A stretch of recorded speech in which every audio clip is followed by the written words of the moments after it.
In 1720, in a small town in Germany, a boy was born whom no one could then predict would one day save an army with his bread.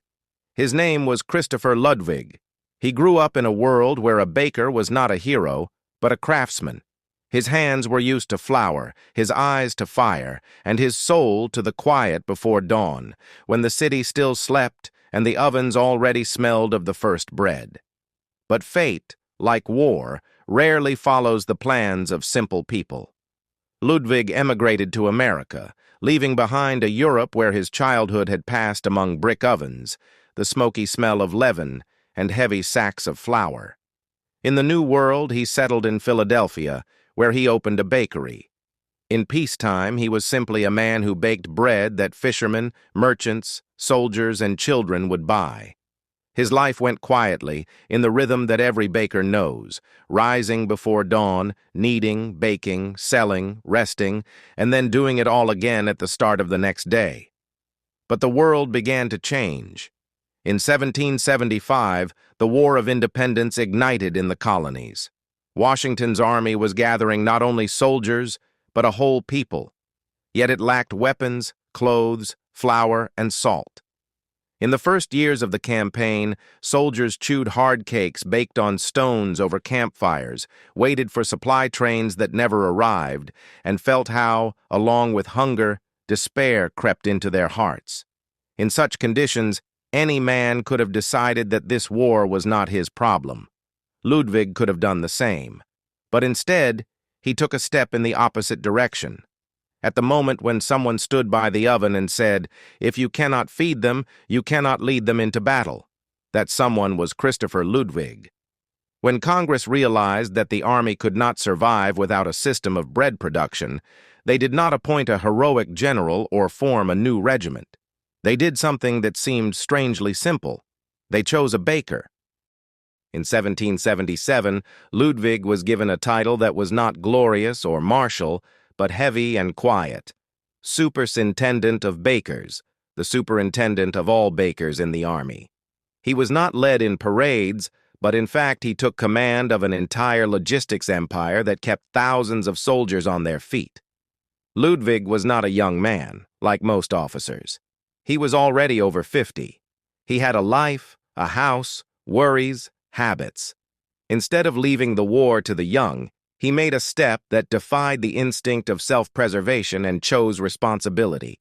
He was not swept along by loud words about freedom, but by a simple understanding. If there was no bread in the army, there would be no army.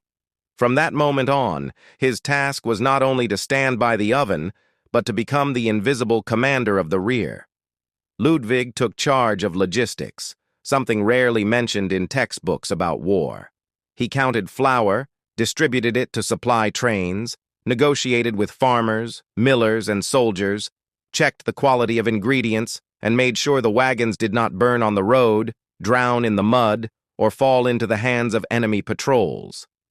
He did not only order bakers to work, he taught them how to keep a constant temperature in the ovens, how not to burn the dough, how not to freeze the ovens in winter, how not to mess up the rations if the flour suddenly ran out. His task was simple, yet almost insane.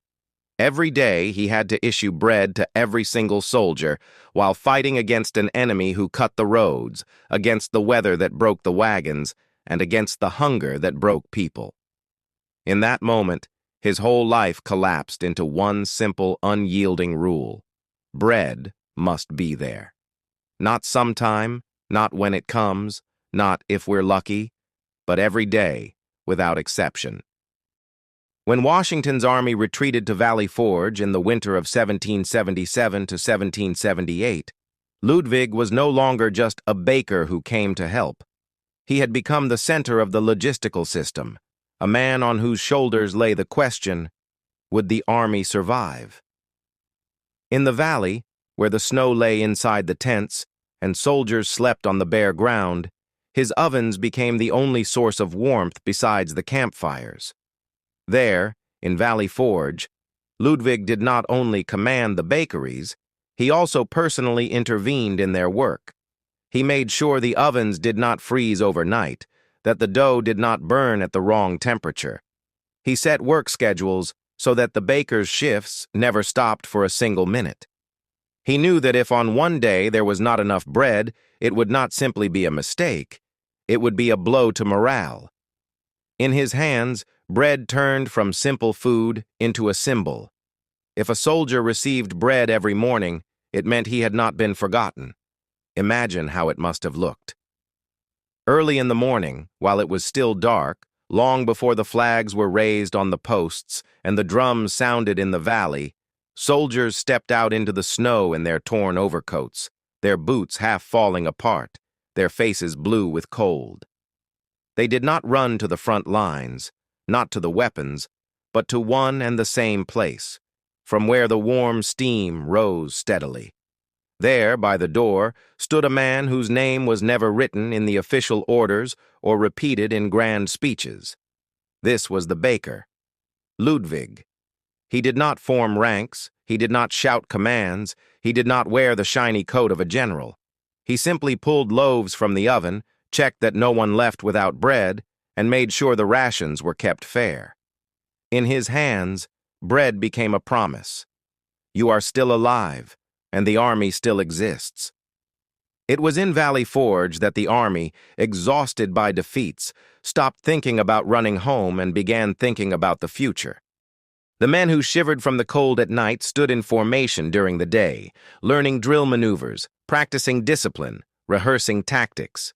In them, resilience, strength, faith returned. All of this was not only the result of training, but also the result of the bread they received every day, thanks to Ludwig. He did not only give his strength, but also his money. After the war, he donated his income to scholarships for the children of poor families, for those who otherwise would have had no chance to learn or survive. For Ludwig, bread was not only a craft, but a duty, not only work, but responsibility to those who could not reach the future on their own.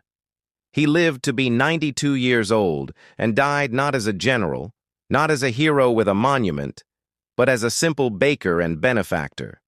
His name was not carved into triumphal arches or spoken in parades, but his ovens in Valley Forge were that unseen, quiet line of defense that held the army together when everything else was falling apart. Wars are usually remembered by battles, generals, and treaties. But in the history of the War of Independence, there is one moment that cannot be written as a formula. Without bread, there is no army. Without the bread that came out of the ovens under the hands of a baker, a man who did not seek glory but chose to serve people, there would have been no stamina, no discipline, no army, no revolution. Christopher Ludwick did not fire at the enemy, did not lead soldiers in bayonet charges, did not deliver grand speeches. But every day, when a soldier took a hot loaf in his hands, he held not only bread, but also that quiet, invisible force that kept the country on its feet. In history, there are rare figures, not the ones who shout the loudest, but the ones who act quietly, yet with absolute necessity. If there is a hero who is not remembered, but without whom there would have been no victory, then it is the baker whose ovens saved Washington's army. This is not only the story of a man who did not seek glory, but also of the truth that in every war, the real heroes are not just those who shoot, but those who carry obligation and responsibility, even when they stand far from the center of attention. War, which changes the world, is not only a dramatic scene, but also something quiet, invisible, yet constantly present.